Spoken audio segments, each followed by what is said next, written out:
In primetime news this evening, Attorney General's opinion on the tabling of reports tabled in Parliament. Parliamentarians pay tribute to former House clerk, but why was it boycotted by the opposition? And Integrity Commission rules former PNP MP be charged for breaching IC Act.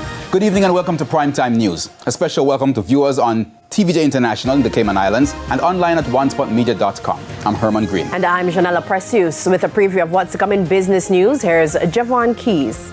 Well, Janelle, with the growing use of artificial intelligence, AI in businesses across the country and the world, what are Jamaicans saying about job security? Are they concerned? I'll have those details later on.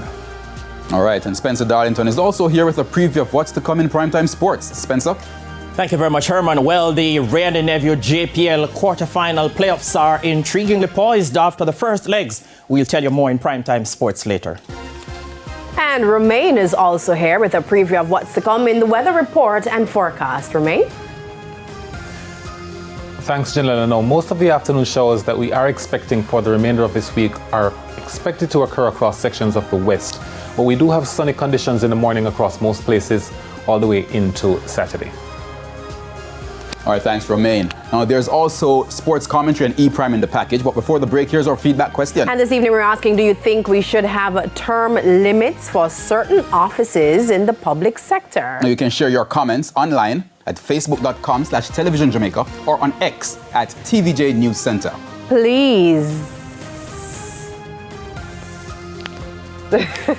Stay with us. Primetime News returns after this break.